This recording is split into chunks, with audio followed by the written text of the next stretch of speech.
Vamos lá, meus irmãos, vamos lá, começando aqui nossa 7ª aula de Teologia Sistemática 6, a matéria de Escatologia. Já oramos como é costume, mais uma vez, boa noite, graça e paz. Boa noite, graça e paz. Boa noite, graças a paz. Com muita alegria que estamos tratando sobre esse assunto. Hoje, como eu disse, é a nossa 7ª aula. Nós estaremos continuando o assunto que paramos semana passada, no livro-texto do Grudem, no capítulo de número 20, que é Satanás e os Demônios, e logo que terminarmos, nós estaremos indo para os outros capítulos também do Grudem. No caso aqui é o capítulo 20 do livro-texto, e nós, logo na sequência, iremos para o capítulo 41, 42, 43, que fala sobre a morte, o estado intermediário, a glorificação, que é receber o corpo ressurreto, e a união com Cristo. E aí a gente fecha aqui o material do Grudem. E logo que encerrarmos esse bloco, nós estaremos também continuando os temas do Apocalipse e tirando dúvidas sobre aquelas questões como o anticristo, a besta, o falso profeta, o Armagedon, Gog e Magog. E vamos estar esclarecendo as dúvidas aqui com vocês, mais voltado para os temas, sobre os sinais dos tempos, tá bom? Quero lembrar a todos vocês que as nossas aulas são gravadas para vocês se utilizarem aqui e continuarem aprendendo sobre o que a gente está tratando. Gravamos também para as turmas em EAD, porque as turmas em EAD utilizam essas aulas como parte também do currículo. E gravamos também para abençoar o maior número de pessoas, irmãos, obreiros, seminaristas, professores, pastores, igrejas, onde quer que essas aulas cheguem. Nosso desejo é poder contribuir com a expansão do reino e com a educação teológica, ou seja, uma educação bíblica, uma educação escriturística e cristocêntrica. É claro que todos aqueles que tiverem interesse de fazer aqui o seminário, entrem em contato conosco, pelas nossas redes sociais ou pelos e-mails, né, seminário@missionaria.org ou raimundoalcantara-menezes@missionaria.org. Entre em contato conosco, vai ser um imenso prazer tê-lo como aluno. Vamos lá, meus irmãos. Como é costume, vamos ler aqui um texto. Estamos trabalhando, né, sobre esses capítulos, e semana passada falamos bastante sobre os anjos, e hoje vamos falar sobre os demônios, que são os anjos que se rebelam, que caem. Então vamos ler um texto bíblico lá em Apocalipse, porque assim como o diabo ele é conhecido também como Satanás, o diabo, o inimigo, né, com vários adjetivos e substantivos, tem uma palavra que aparece lá em Apocalipse capítulo 9, versículo 11, que se refere ao inimigo. E eu queria ler com vocês. Apocalipse capítulo de número 9, versículo 11. Eu estarei aqui lendo com vocês na minha Bíblia digital. Olha só. Apocalipse 9, 11. O irmão e irmã que desejar pode ler para nós esse texto, na versão que você estiver aí, ou se você quiser pode ler também na nossa versão digital. Apocalipse 9, 11. Vou ler aqui. Tinham sobre si como rei o anjo do abismo, cujo nome em hebraico é Abaddon e em grego Apolion.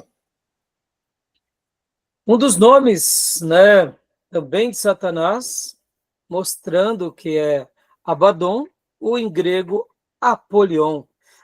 Isso me faz lembrar o clássico de Bunyan, quando ele cita sobre Apolion, aquele cristão peregrino peleja contra Apolion. Em outras palavras, todos nós pelejaremos com ele. Diretamente, indiretamente, diretamente, muitas vezes num confronto, quem sabe, eu diria, espiritual, onde ele se levanta contra cada filho de Deus, ou ele envia os mensageiros dele. Não deixa de ser uma luta com ele, porque mesmo os mensageiros dele estão debaixo da autoridade dele. Então, esse nome é um dos nomes também que vocês sabem que o diabo recebe. E essa palavra, né, Abaddon, ela o significado dela no hebraico é destruição ou destruidor. Aqui, na versão, quando Strong faz o comentário na língua original, e também a Bíblia Almeida comenta que no nome hebraico daquele que governa as regiões do inferno. E no caso Apolion é a mesma coisa também, destruição e destruidor, só que está em grego, né? Então, são os nomes do inimigo. E em Strong, por exemplo, né, essa palavra, ou melhor, Abaddon, Strong também comenta que seria um nome usado para destruição. Pode significar também ruína, destruição, um lugar de destruição, ou como ele conclui, dizendo que é o nome do príncipe angélico das regiões infernais, o ministro da morte e o autor do estrago sobre a terra. Então, assim, uma palavra forte, né, que inclusive eu fiz questão aqui de ler para vocês, porque nós estamos falando do inimigo das nossas almas, o inimigo de Deus e o arqui-inimigo do homem e o arqui-inimigo de Deus. Tá bom, meus irmãos? Não podemos subestimar o mal. Não podemos subestimar a força de Satanás. Não devemos ter medo, mas não podemos subestimar. Eu gosto muito de pensar que esses pastores e pregadores que ficam desafiando o diabo e fazendo afrontas e etc. e tal, na minha opinião, eles estão, eu diria, com um discurso, abre aspas, aparentemente de vitória, fecha aspas, mas quando eu vou ver a vida da maioria desses pastores e pregadores, eles, em primeiro lugar, eles não estão seguindo as Escrituras como as Escrituras nos ensinam. Porque Jesus, sendo filho de Deus, não ficou ali em bravatas com o diabo. Os apóstolos de contrapartida, que eram cheios da graça e foram os representantes ali do Novo Testamento e aqueles pelos quais o Senhor quis dar a última revelação, não ficavam dando bravata. Eles nem gastavam tempo com o diabo. Antes, tanto Jesus quanto os apóstolos expulsavam o mal. E quem tem esse discurso, muitas vezes triunfalista, desafiador, muitas vezes é mais um discurso.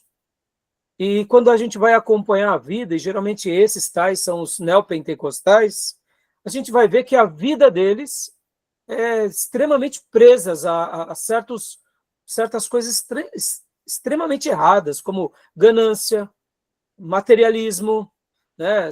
Muitas vezes tem um discurso espirituoso, mas quando você vai ver a vida deles, o testemunho é péssimo, devem para todo mundo, não paga. Ou seja, o discurso é bonito, e até convence muita gente que tem uma reflexão, eu diria que não é muito apurada. Mas quando você vai ver a vida dessas pessoas, não condiz com uma vida liberta das trevas. Jesus, de contrapartida, que é o Deus que vira homem, ele não ficava dando bravatas para o diabo. Lá na tentação, quando o diabo se apresenta para ele, ele repreende o diabo, usa a palavra para vencer o diabo, ele está em jejum, ele está em oração, e ele, em nome, né, em seu próprio nome, né, ele vence o diabo e usa o que é a palavra. Então, meus irmãos, sigamos o exemplo do Mestre, sigamos o exemplo dos apóstolos, e vençamos o diabo com a fé em Deus, na autoridade de Deus, e tenhamos uma vida realmente exemplar para a glória do Senhor, tá bom? E para eu fechar aqui, né, sempre gosto de fazer uma abertura com texto sobre o tema. Domingo eu preguei sobre o joio e o trigo. E uma das características que a gente vê do trigo é que o trigo, ele é alguém que, segundo as Escrituras, porque Jesus depois explica a parábola, são pessoas que são geradas por Deus, ou seja, dão frutos abundantes, são frutos diretos do Senhor, e vivem segundo a vontade de Deus. Já de contrapartida, o trigo, ou melhor, o joio, né, o trigo são esses que dão testemunho. Já de contrapartida, o joio, acontece uma coisa muito curiosa, que inclusive eu gastei um bom tempo explicando, que o joio, ele pratica o mal. O joio, ele muitas vezes, ele também faz os outros tropeçar, né? Então, na minha mensagem eu disse que o joio tem características daquele que faz tropeçar, daquele que conserva o pecado, daquele que conserva a iniquidade.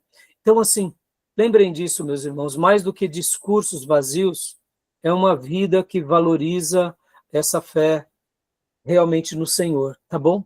Que Deus nos ajude a sermos trigos de Deus, porque como o joio e o trigo são muito parecidos, mas o fruto é muito diferente. Enquanto um gera vida, o outro gera náuseas, gera intoxicação, gera até morte, né? Porque o joio é uma erva daninha, ela prejudica a nossa saúde. E então que Deus nos ajude, né, a não termos somente um discurso bonito, uma oratória, né, sobre essa demanda, mas que a gente tenha uma vida de autoridade, aonde a gente não compactua com o pecado, com a iniquidade, com aquilo que tropeça, né, com aquilo que façam com que ou nós ou os outros venham a pecar, né, porque os joios praticam o mal, o trigo pratica o bem. O joio vive no pecado, o trigo vive na santidade. Amém? Que Deus nos ajude. Tá joia? Então vamos lá, meus irmãos, vamos para o resumo que nós paramos na semana passada. Vamos trabalhar agora, continuar aqui nossa aula. Paz, Tomé. Paz, pastor. Boa noite, irmãos. Então, nós tínhamos parado aqui no resumo. Irmãos, vocês podem abrir no capítulo 20 do livro-texto de vocês, né? Mas o meu, onde que é? Porque o meu é novo, não sei. É o capítulo 20, Júnior. Satanás e os demônios. A página do seu livro é outra, né? Porque é sua última edição. Bom, irmãos, voltando aqui. Sobre os anjos, alguma dúvida? Deu para esclarecer? Os irmãos têm alguma pergunta? Qualquer coisa, fale aí, a gente vai chamar Gabriel ou Miguel. Ou Rafael. Lembrando que Rafael está nos livros apócrifos, tá, meus irmãos? O anjo Rafael. Os que nós não consideramos, né? Mas, assim, brincadeiras à parte, né, irmãos? Mas alguma dúvida sobre a parte dos anjos? Não? Tá? Então, vamos lá. Então, vamos agora, né? Nós tínhamos lido já essa parte, essa porção. Nós lemos aqui tanto essa porção quanto essa outra. Mas vamos recapitular rapidamente. Lemos aqui Satanás e os demônios, a origem dos demônios. Então, vamos ler novamente aqui. Eu vou ler rapidamente, tá? E a gente vai para o próximo ponto. Então, vamos lá. O capítulo anterior nos leva naturalmente à consideração de Satanás e dos demônios, pois são anjos maus que um dia foram como os bons, mas pecaram e perderam o privilégio de servir a Deus. A exemplo dos anjos, também são seres espirituais criados, dotados de discernimento moral e elevada inteligência, mas desprovidos de corpos físicos. Podemos dar-lhes a seguinte definição: demônios são anjos maus que pecaram contra Deus e hoje continuamente praticam o mal no mundo. Tá bom? Tudo bem até aí, meus irmãos? Tranquilo? Tudo certo. A origem... desculpem. Capítulo 20 é meu. Isso, capítulo 20. Qual é a página sua? Do seu livro-texto, Júnior? 597. Joia. Da versão anterior, que a minha versão é 335. Então tá bom. A origem dos demônios, nós lemos também semana passada. Quando Deus criou o mundo, viu Deus tudo o que fizera e eis que era muito bom. Gênesis 1:31. Isso significa que mesmo o mundo angélico que Deus criara não tinha ainda anjos maus ou demônios naquele momento. Mas já em Gênesis 3 vemos que Satanás, na forma de uma serpente, tentava Eva ao pecado. Gênesis 3, do 1 ao 5. Portanto, em algum momento entre os eventos de Gênesis 1, 31 e Gênesis 3, 1, deve ter havido uma rebelião no mundo angélico, na qual muitos anjos se voltaram contra Deus e se tornaram maus. Tá bom? Nós falamos sobre isso e trabalhamos essa questão na última aula. Mas alguém ficou com alguma dúvida? Queriam fazer algum comentário? Não? Não. Então, continuando aqui a nossa leitura, meus irmãos, Satanás como chefe dos demônios. Mas percebam que o que nós acabamos de ver há pouco, acima, tá, meus irmãos? Lembre, os demônios são inteligentes, eles são seres espirituais, eles têm, né, um exército por parte do mal. É importante a gente lembrar de tudo isso e não se esquecer. E lembrar também que quando Deus cria tudo, Deus cria em harmonia, em perfeição, ou seja, tudo que Deus faz sempre é bom, perfeito e agradável. A rebelião nasce, antes de nascer no Éden, nasce no coração de Satanás e dos demônios, tá bom? Lembrem disso, o pecado ela tem uma origem espiritual, depois é física. Mesmo sabendo que os seres humanos são espírito, alma e corpo, mas antes de atingir a nossa dimensão humana, o pecado já tinha atingido a dimensão espiritual, tá bom? Não se esqueçam disso. Tá? Eles poderiam ter o poder de ter relações sexuais?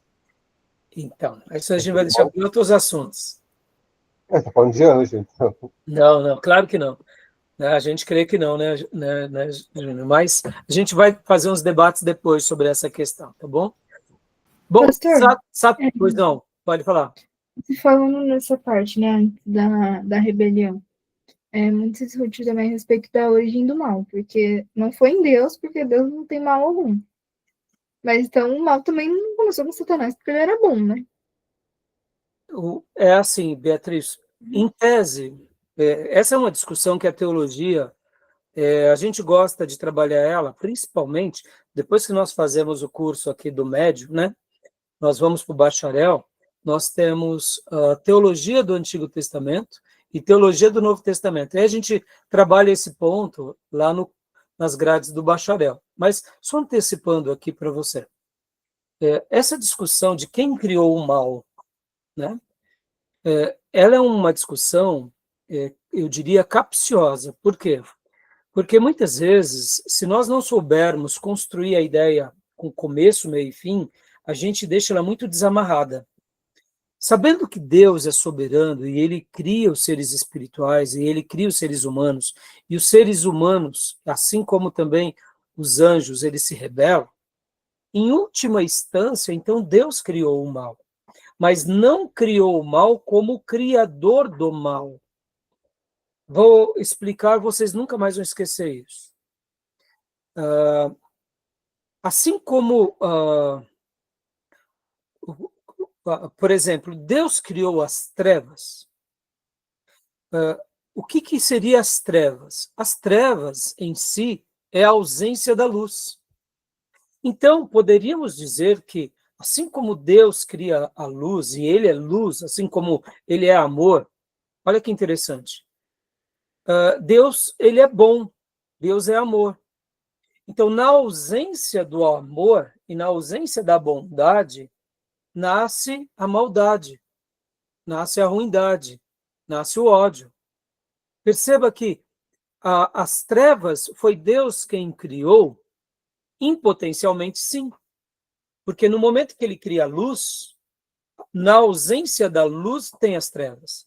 Então, nessa perspectiva, perceba que a gente está entrando agora numa discussão um pouco mais, além de teológica, ela é filosófica. Então, por que ela é capciosa, essas afirmações e as perguntas, se nós não tomarmos cuidado, a gente acaba se enveredando para caminhos, eu diria, simplistas e respostas, eu diria, muito, muito rasas, e aí a gente acaba dando a Deus uma característica que não é. Então, quando eu explico, quando alguém me pergunta, mas ora, então Deus criou o pecado? Nós diríamos que não. Deus criou seres perfeitos e deu a esses seres perfeitos a liberdade de segui-lo ou não. E os anjos e os seres humanos foram dotados dessa capacidade de escolher. Então, em tese, Deus não criou o pecado, mas Deus nos criou perfeito e Deus nos deu uma certa liberdade. Dentro dessa liberdade, nós escolhemos. Então, o pecado nasce na criação de Deus. Então, como propriedade, como dominador, como soberano, em tese, Deus criou todas as coisas. Então, eu poderia dizer que Deus criou o pecado, que Deus criou o mal. Mas se eu somente digo isso de forma simplória, eu dou a Deus uma característica de que ele é maldoso, assim como os deuses da mitologia grega, assim como os deuses pagãos. E não é isso que a Bíblia ensina. Porque a Bíblia ensina que Deus é soberano, ele é bom, ele é justo, ele é reto, e dele só emana virtudes, e tudo que é excelente, tudo que é bom.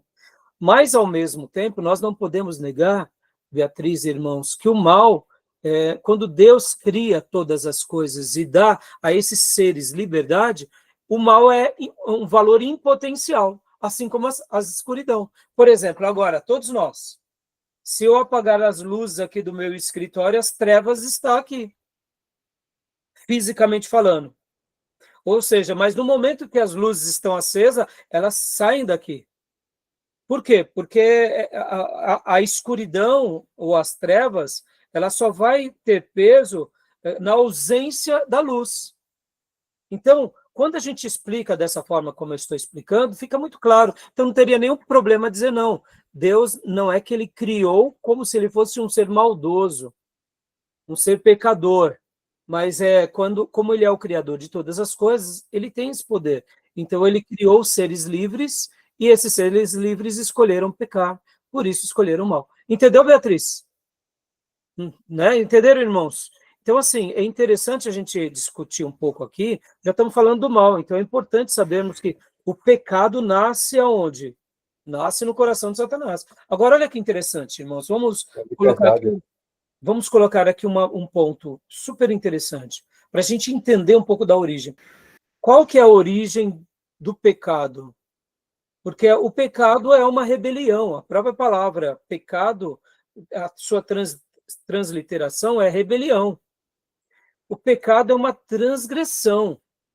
Em outras palavras, o pecado é quando aquele ser age segundo a sua própria consciência e não a consciência do Criador.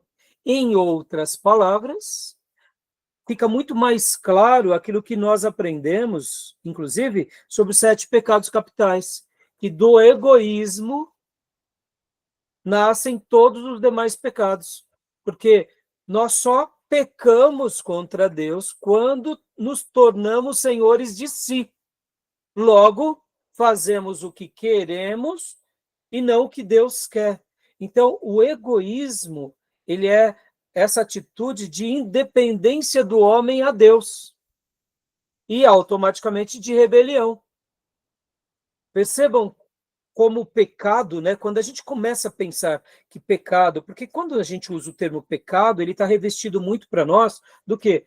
Do conceito religioso, né, daquilo feio, pecou, né, o irmão encheu a cara, não. Mas quando a gente começa a pensar que o pecado está voltado ao egoísmo, à independência, à autonomia, opa, aí a gente consegue entender melhor o que seria a origem e a raiz do pecado. E quando a gente coloca a rebelião, o transgressor, a polion, o destruidor, o inimigo, parece que é uma coisa assim muito distante da gente. Mas quando a gente traz, né, para a transliteração do que é, ou para a essência do que é, então por isso que a gente, quando entende que o pecado é literalmente o egoísmo ou a independência, a gente fala, uau, eu tenho que tomar cuidado com isso. Porque se eu não tomar cuidado, eu estarei seguindo o inimigo sem perceber. Porque Deus está me deixando uma diretriz, eu estou indo para outro caminho. Entenderam? Então ficou claro agora, essas construções que eu fiz sobre a luz, as trevas, o poder de Deus, que é sempre perfeito, dá liberdade ao ser humano, dá liberdade aos anjos, e esses anjos escolherem errado, a culpa não foi de Deus, a culpa é de quem escolhe. Ficou claro? Então, em tese, não teria nenhum problema dizermos sim, nosso Deus é tão soberano que ele cria o mal. Entendeu? E, de fato, ele cria nessa questão da sua plenitude, mas não porque ele causa o mal. Tá bom? Beleza? Ele permite, né? Pela liberdade que ele dá, ele permite. Mas ele não é o causador. Não existe o mal não é uma entidade independente. Exato. Muito das escolhas do livre-arbítrio que os homens fazem. Exato. E, Diego, pergunta, Diego? Pastor, eu entendi o questionamento que você fez aí. Eu só queria saber uma coisa. Então, quando você fala que o mal foi criado pelo diabo, então é uma forma errada de falar? Porque a Bíblia fala assim que no último dia lá, fala que em Gênesis, fala que tudo que Deus criou foi bom, era muito bom. E aí também ele que criou Lúcifer, né? Quando ele era Lúcifer, antes de se rebelar. Então, tipo, quando ele se rebelou que começou toda a questão. Então, falar que o diabo que criou o mal é uma forma errada ou realmente foi Deus que... Então, é assim, Diego, você vê, porque eu gosto de trabalhar esses pontos lá no bacharel. Porque no bacharel a gente perceba, a gente fez toda a fundamentação dos 3 anos do médio, de várias doutrinas bíblicas, escriturísticas, introdução ao Novo Testamento, introdução ao Velho, né, teologia sistemática, hermenêutica, ou seja, a gente trabalhou em muitas doutrinas bíblicas e muitas matérias. Aí lá no curso do bacharel a gente vai para teologia do Novo Testamento, teologia do Antigo Testamento.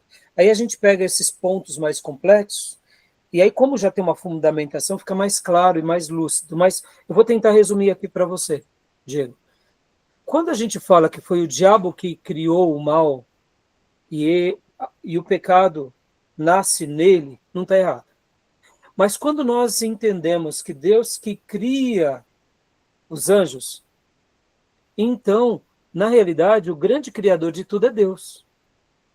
Por essa razão, que eu gosto muito dessa ideia, prestem bastante atenção nessa frase, abre aspas. Deus, ele não se justifica em nenhum momento. Ele narra fatos. Fecha aspas. Essa frase, ela é uma máxima muito poderosa. Podem ver que a Bíblia, Deus não fica se justificando, como se ele devesse explicação a alguém. Ele narra fatos e acontecimentos. E os profetas de contrapartida eram tão cheios de Deus que eles não ficavam assim, mas Senhor, na aula lá do seminário, né, que eu tive com o profeta, ele não me explicou isso direito. Ele entendia a voz de Deus e ele profetizava, entendeu? Quer ver o exemplo disso? Você vai ver agora, Diego. Eu vou abrir aqui com vocês, ó, Isaías 45:7. Esse texto é muito legal. Vamos lá, Isaías, vamos juntos aqui, 45:7. Abre aí a sua Bíblia também, diferente da versão. Olha só que texto legal. Esse texto de Isaías 45:7. Os profetas, eles eram tão cheios de Deus, tão cheios do Espírito Santo, que eles recebiam uma revelação, eles tinham tanta certeza e eles profetizavam sem medo. Olha aqui o texto, né? Olha só esse texto. Isaías 45:7. Eu formo a luz e crio as trevas. Eu faço a paz e crio o mal. Eu sou o Senhor que faço todas essas coisas. O profeta Isaías estava dizendo que Deus é o criador de tudo, do bem e do mal. Mas não que ele era maldoso em si. Agora, vamos lá. Por que Isaías não tem assim? Abre aspas, eu vou explicar. Possivelmente ele talvez nem entendeu direito isso, ou talvez ele, de acordo com aquilo que ele fazia, que era entregar a revelação de Deus, ele falava, olha, irmãos, eu entendo isso, para mim é tudo muito claro, se você quiser aceitar, aceite, se você não quiser, vai orar que Deus vai te esclarecer. Está entendendo? Não estou dizendo que o que nós estamos fazendo aqui esteja errado. Não estou dizendo que o que Isaías fez aqui também deve ser assim o tempo todo. Porque aqui a gente tem que lembrar que Isaías está profetizando a revelação de Deus. Mas é muito claro esse texto que Deus é o criador de tudo. Agora, se eu pego aqui que Deus criou o mal, eu posso atribuir a ele, se eu faço uma leitura vesga, míope, uma leitura simplória, eu vou falar que Deus é maldoso. Estão entendendo? Aí eu preciso de conhecer o que? O Deus criador de todas as coisas. Entendeu, Diego? Então, na realidade, quando Deus cria todas as coisas, estavam presentes até mesmo aquilo que, como eu mencionei, das trevas. As trevas é a ausência da luz.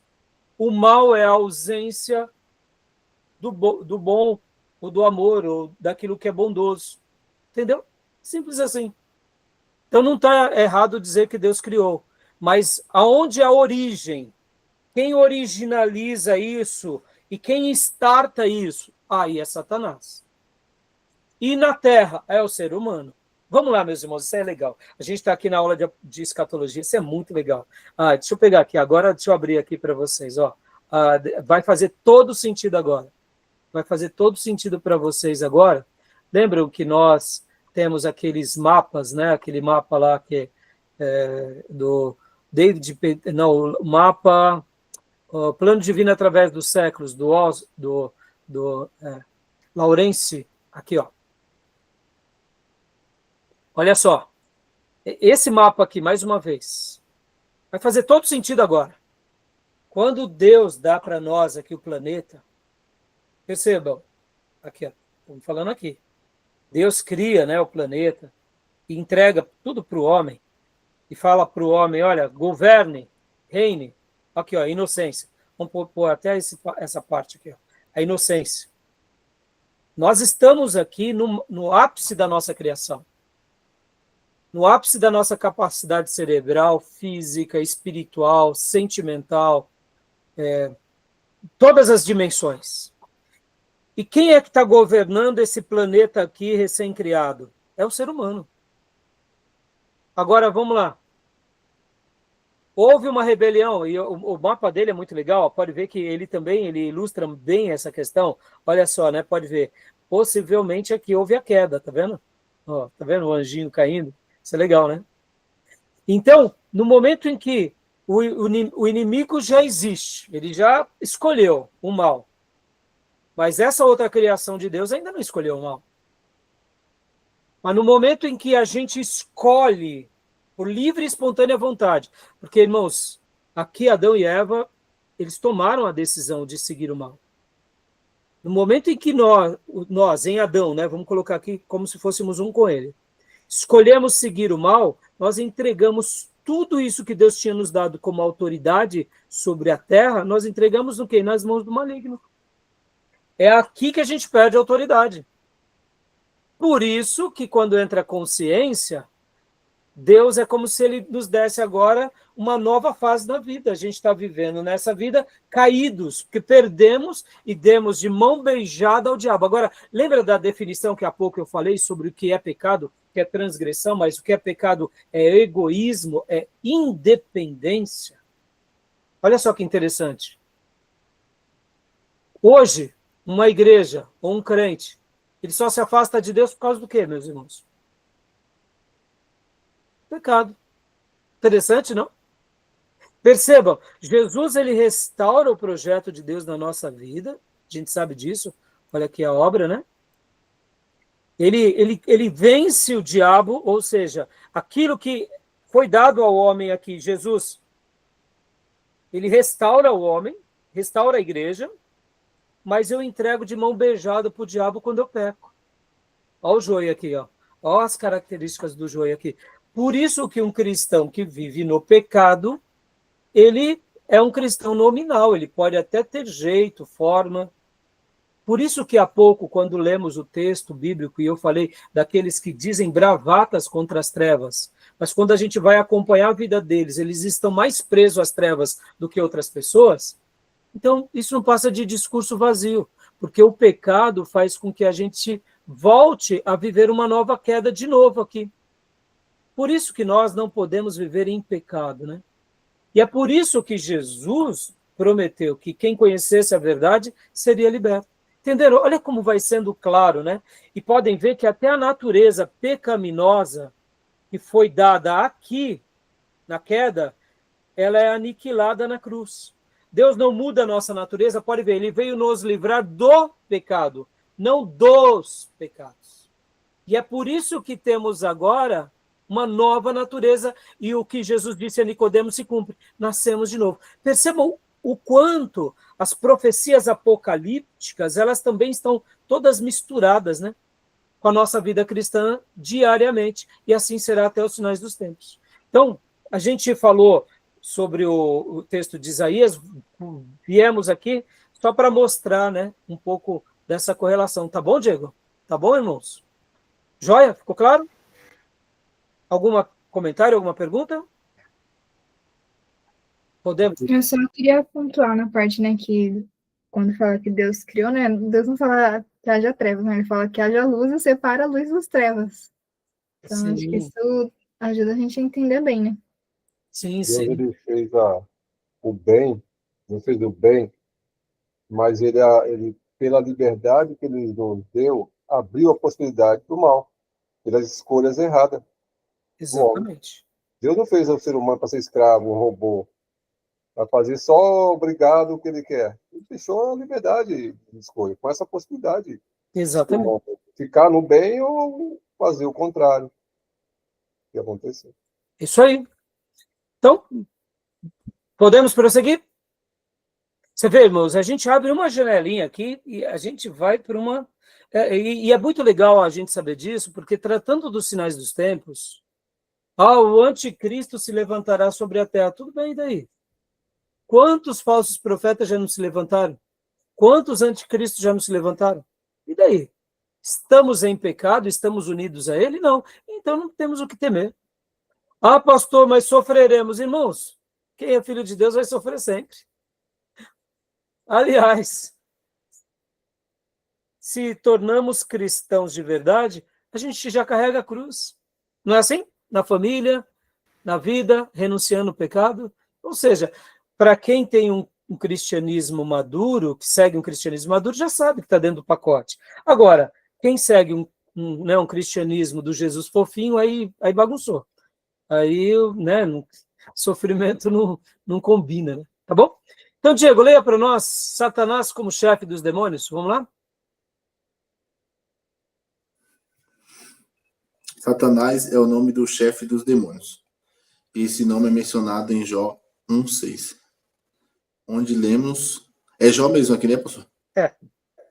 Em Jó 1:6, onde lemos: os filhos de Deus vieram apresentar-se perante o Senhor, veio também Satanás entre eles. Vê também Jó 1:7 e capítulo 2, verso 7. Aqui ele aparece como inimigo do Senhor, que impõe severas tentações a Jó. Do mesmo modo, perto do fim da vida de Davi, Satanás se levantou contra Israel e incitou Davi a levantar o censo de Israel. 1 Crônicas 21:1. Além disso, Zacarias teve uma visão e contemplou o sumo sacerdote Josué, o qual estava diante do anjo do Senhor, e Satanás, que estava à mão direita dele, para lhe opor. Zacarias 3:1. O nome Satanás é uma palavra hebraica, que é Satã, que significa adversário. O Novo Testamento também usa o nome Satanás, simplesmente tomando o emprestado do Antigo Testamento. Assim, Jesus, sendo tentado no deserto, fala a Satanás diretamente, dizendo: retira-te, Satanás. Mateus 4:10. Ou eu via Satanás caindo do céu como um relâmpago. Lucas 10:18. Inclusive, nós tínhamos lido também essa parte na última aula, tá bom? Então, tudo bem até aí, né, meus irmãos? Sem nenhuma novidade? Filho de Deus aí é os próprios anjos mesmo, né? Como, filho? Filho de Deus aí, a menção filho de Deus é os próprios anjos. do texto que a gente acabou de ver? A de Jó. De Jó, né? Então, aqui, o texto de Jó, Júnior, na realidade, nós entendemos ser, de fato, os anjos, né? Aqui. Lembra o episódio, né? Porque Sim. podem ver que eles estão reunidos e aí vem Satanás também e se apresenta entre eles. A gente entende... Mas, fora essa menção aí, não fala que não é adotado os anjos como filho, né? Assim, essa expressão não é comum, né? Não é comum, exatamente, Júnior, não é comum. Por outro lado, Júnior, pensem assim, que tudo aquilo que é santo, tudo aquilo que é aprovado por Deus, sempre tem essas características, né? Servo, filho, né? Sempre tem uma coisa mais íntima, né? No caso ali, a gente entende como os anjos, tá bom? Até porque pode ver que na narrativa ali do livro é assim. É claro, a gente tem que lembrar também que o estilo literário de Jó é poético, mas não deixa de ser também ali uma poesia baseada em um acontecimento, que foi a própria vida de Jó. Então, ela mescla fatos poéticos, tem uma construção poética e tem uma construção literária. A gente não pode negar, né? Tá bom? Voltando aqui, continua para nós, Diego, as atividades de Satanás e dos demônios, o que a gente falou há pouco, né, sobre o pecado. Satanás originou o pecado. Satanás pecou antes que qualquer ser humano o fizesse, como se dependesse do fato de ele, na forma de uma serpente, ter tentado Eva. Gênesis 3, 1 ao 6, 2 Coríntios 11, 3. O Novo Testamento também nos informa que Satanás foi homicida desde o princípio, e é mentiroso e pai da mentira. João 8,44 também diz que o diabo vive pecando desde o princípio. 1 João 3,8. Nos dois textos, a expressão desde o princípio não implica que Satanás é mau desde o início da criação do mundo, desde o princípio do mundo, nem desde o início da sua existência, desde o princípio da sua vida, mas sim desde a fase inicial da história do mundo. Gênesis 3 e mesmo antes. O diabo se caracteriza por ter dado origem ao pecado e por tentar os outros ao pecado. Então, aqui eu acho que o Gruden ele explicou muito bem, né, no seu livro. Lei, né? Opa, desculpa, Júnior. Satanás virou fora da lei depois que ele pecou. Né? E pode ver que a natureza dele, né, Júnior, ele é irretratável. É aquilo que a gente tem até como uma palavra que caracteriza bem ele. Ele é contumaz naquilo. Ou seja, ele é persistente naquilo. É da natureza dele, é da essência dele. Por isso, é inerente a ele. O que você ia falando, Júnior? Tem prazer no pecado. Né? Exato. E por isso que essas características, homicida, mentiroso, vive no pecado, peca, então é o tentador. Percebam que tudo isso, irmãos, está na natureza dele. Pastor, ele não consegue caminhar contra essa natureza? Não, a Bíblia deixa claro que não. Eu me lembro que quando eu estava no seminário, o nosso professor de bibliologia tinha dito que um grande pastor aqui de São Paulo, ele, durante um período da sua vida, ele chegou e falou assim, irmãos, todo problema no ser humano é por causa do pecado. Se há um mal que a gente sofre na vida, é o pecado. Então, vamos lá, vamos orar para o diabo se converter.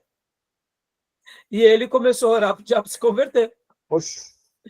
Ele, a igreja dele. E aí depois os demais pastores chegaram e falaram assim, pastor, para o que o senhor está fazendo. Mesmo que tenha sido, né, uma atitude bonita, né? Opa, é eureka, né, meus irmãos? Resolvemos o problema da rebelião eterna, né? E aí os pastores chegaram nele, principalmente os pastores mais bíblicos, falaram, pastor, o senhor teve uma ideia aparentemente boa, mas ela é ingênua, porque a Bíblia, ou seja, Deus está profetizando que ele sempre foi assim, que ele é assim, e que ele vai continuar sendo assim, inclusive nos finais dos tempos, e por essa razão ele vai se levantar contra os homens, porque é da natureza dele, é da essência dele, é da existência dele e de todos aqueles que se rebelaram contra ele. Ou seja, pastor, Se o senhor estiver orando assim, o senhor está orando até contra a palavra, porque a palavra de Deus já está profetizando no futuro que ele será disso para pior. Então não queira ser melhor que Deus, pastor. O pastor parou e ele viu que ele estava fazendo era uma oração meio herética, né? Teve uma ideia meio herética.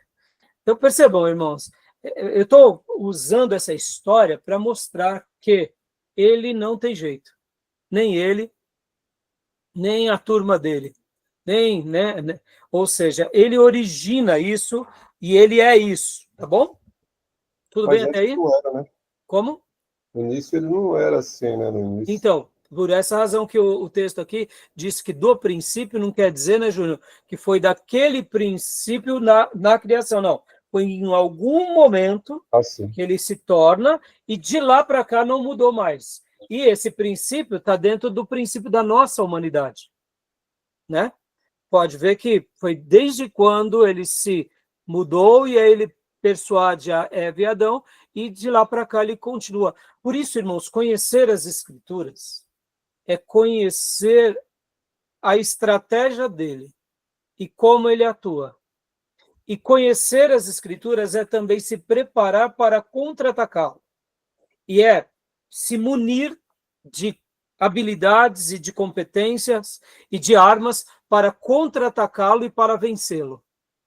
Sem as Escrituras, nós não saberíamos como lidar com o diabo. Com certeza, meus irmãos.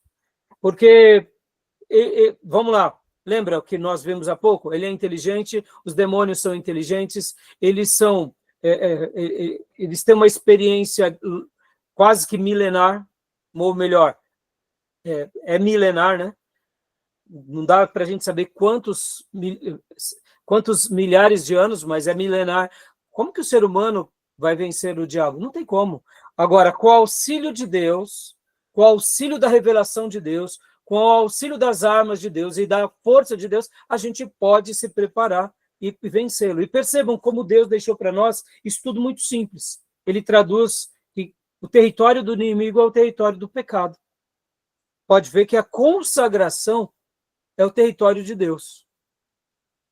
E, ao mesmo tempo, o pecado, a sua origem é rebelião, a sua origem é independência, sua origem é o egoísmo. E a consagração, qual que é a origem, irmãos?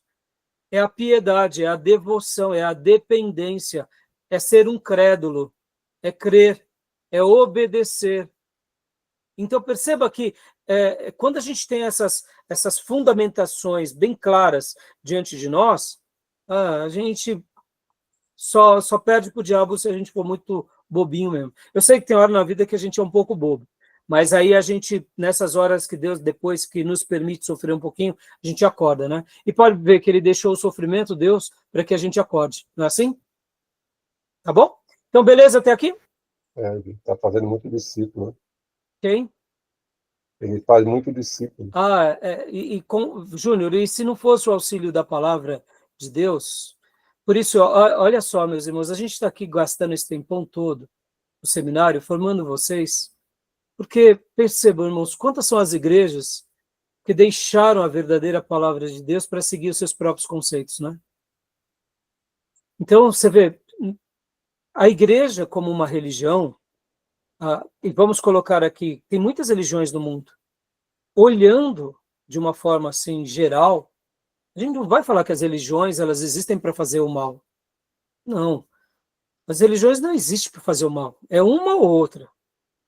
Mas percebam que o inimigo ele é tão astuto que ele consegue lançar os dardos dele inflamados numa religião, e mesmo que é uma religião que faça o bem, ele consegue jogar os dardos dele inflamados para que, mesmo fazendo o bem, ele escravize vidas. Percebam, se não há o auxílio de Deus, irmãos, a gente está perdido. Tá ou não tá?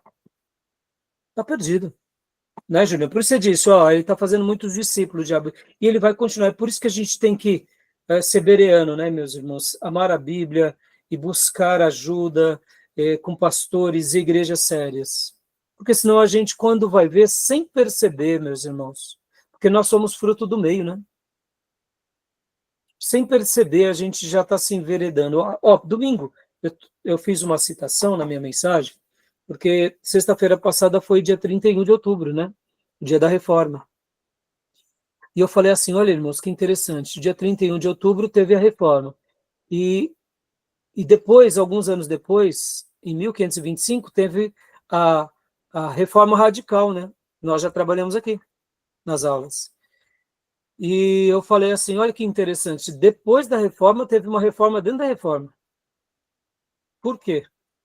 Porque, querendo ou não, muitos reis e muitos príncipes viram agora na reforma protestante uma maneira de se emancipar de Roma, se emancipar dos reis católicos e agora de ter agora o seu próprio reino evangélico. E a reforma radical, ela veio para dizer o seguinte, olha, já fizemos uma reforma e, olha, na realidade a gente não quer ficar voltando às velhas práticas, a gente quer viver agora sem o contato com a política, com a monarquia. E aí onde nasce, né, essa clareza da separação entre a igreja e o Estado. É ali que é fundamentado. Percebam, Deus não deixou tudo para Lutero, né? Depois veio outros irmãos. E mesmo assim, percebam, por exemplo, lá na Inglaterra.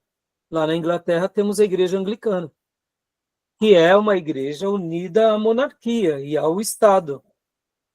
E olha, vamos falar aqui, a Inglaterra é maravilhosa comparada ao Brasil, mas perceba, sutilmente ainda tem uma ligação com o Estado. Isso é perigoso. Então, como a gente tem que tomar cuidado e como a gente tem que se posicionar?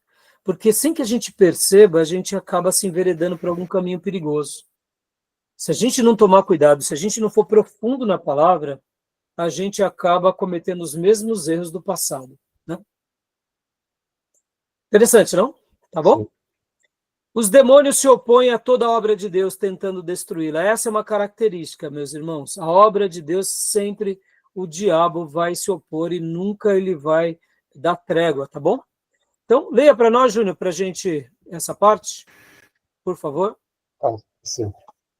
Assim como Satanás levou Eva a pecar contra Deus, também tentou fazer Jesus pecar e assim falhar na sua missão de Messias. As táticas de Satanás e de seus demônios são a mentira, o engano, o homicídio e todo e qualquer tipo de ação destrutiva no intuito de fazer as pessoas se afastarem de Deus, rumo à destruição. O demônio lança mão de qualquer artifício para cegar as pessoas ao Evangelho e mantê-las presas a coisas que as impedem de aproximar-se de Deus. Também procura usar a tentação, a dúvida, a culpa, o medo, a confusão, a doença, a inveja, o orgulho, a calúnia ou qualquer outro meio para obstruir o testemunho e a utilidade do cristão. Irmãos, parece bobeira, mas esse ponto aqui, ele é um ponto tão importante, porque nós estamos estudando, irmãos, lembrem, né? Nós não estamos apenas estudando aqui Satanás e os demônios, nós estamos estudando a influência do mal nos sinais dos tempos, né? Estamos, sim, conhecendo um pouco como eles são, mas a gente está tendo uma lupa aqui para aquilo que vai acontecer ou aquilo que está acontecendo. Ou seja, esse retrato aqui é muito presente ou não? O tempo todo, né? Da Sim. história do cristianismo o tempo todo. E quanto mais o tempo vai se aproximando, lembra que o apóstolo Paulo, falando que nos últimos dias os homens serão avarentos, orgulhosos, caluniadores, perceba, quanto mais vai se aproximando do fim, maior é a oposição do diabo contra Deus e contra os homens. Por isso que a gente tem que tomar um cuidado muito grande. E, todo tipo de engano, homicídio e qualquer coisa que nos destrói. Por isso, irmãos, guardem isso. Uma das coisas mais lindas que o apóstolo Paulo deixa nas suas cartas é ter um coração sincero, verdadeiro. E podem ver que essa não é uma característica apenas do Novo Testamento. Todo filho de Deus genuíno, no Velho Testamento, conservavam esses valores, mesmo não tendo esse conhecimento teológico, como doutrina. Mas quando a gente olha, por exemplo, um José do Egito, ele era um homem íntegro. Quando nós vemos um Samuel, ele era um homem íntegro, piedoso. Quando nós vamos para um Davi, a gente vê esse valor. O próprio filho de Saul, que é Jonathan, esse valor. Perceba, irmãos, muitas vezes o diabo ele não precisa entrar dentro de alguém. Basta ele jogar as suas setas. Basta ele jogar uma vida de hipocrisia, de falsidade, de cinismo, cristãos cínicos, repletos de dúvida, de culpa, de medo, de confusão, mas se revestem de uma certa religiosidade só para demonstrar para os outros algo aparente. Não estou dizendo que a gente não vai sofrer com dúvida, irmãos, não é isso. Quem é que nunca teve dúvida? Eu cansei de ter dúvidas. Quem é que nunca teve uma culpa? Não é isso. Mas eu estou falando assim, que muitas vezes o diabo ele vai jogando as suas setas e nós vamos acostumando a viver naquele cinismo, naquela vida religiosa, e nós perdemos essa essência de uma fé pura, de uma fé sincera, ou seja, sincera, né? De uma fé verdadeira. Percebam que eu gosto muito, quando eu estou entre os líderes da igreja, falar assim, irmãos, o pastor muitas vezes ele não pode ser honesto. Se o pastor é honesto, ele é visto como fraco. Percebam que o pastor ele tem que ser político. Aí eu te pergunto, a Bíblia me ensina a ser político ou a Bíblia me ensina a ser genuíno? Percebam? Mas muitas vezes o pastor, se ele é franco, se ele expressa um pouco das suas dores, das suas crises, das suas confusões, sendo honesto e até pedindo socorro aos irmãos, ele é mal visto por aqueles que são hipócritas, porque se tem uma turma lá querendo puxar o tapete do pastor, pronto. Vou falar, tá vendo aí, ó? Olha o pastor aí. Meus irmãos, não tenham medo de serem seres humanos verdadeiros. Mesmo que alguns hipócritas se levantem no nosso meio. Porque podem ver que nas páginas da Bíblia, Deus mostra que os filhos dele que foram aprovados eram seres humanos, falíveis. E podem ver que a Bíblia não esconde os defeitos de nenhum deles. Tá bom? Mas a questão é, eles lutaram contra os defeitos e venceram. Mas jamais se esqueçam que os demônios sempre se oporão contra toda a obra de Deus. Sempre tentarão nos destruir, né? Tá bom?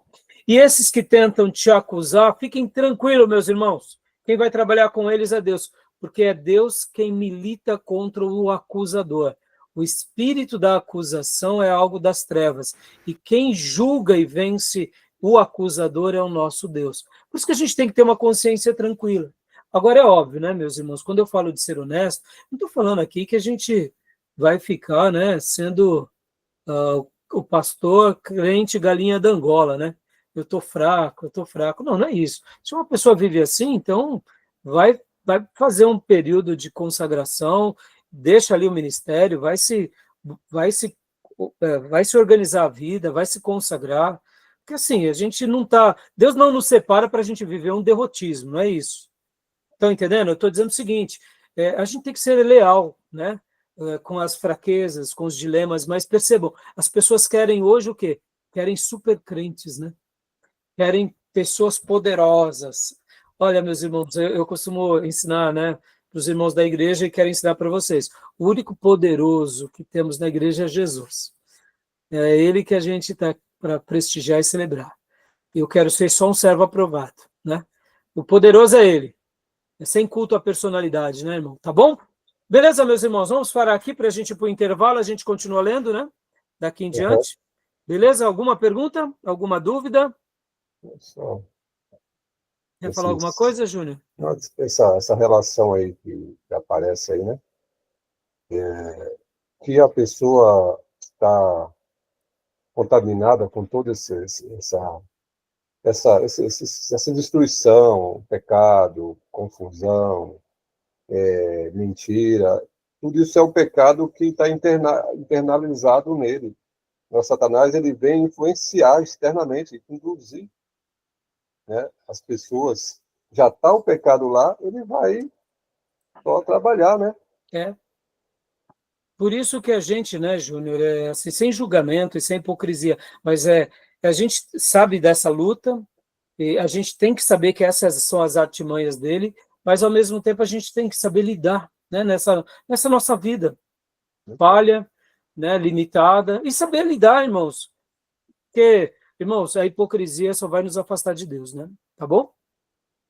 Beleza, meus irmãos? Então, vamos dar pausa aqui para o nosso intervalo. Vamos fazer o chazinho, tomar o chá. Fechado? Então tá bom. Eu vou parar a gravação aqui, tá bom?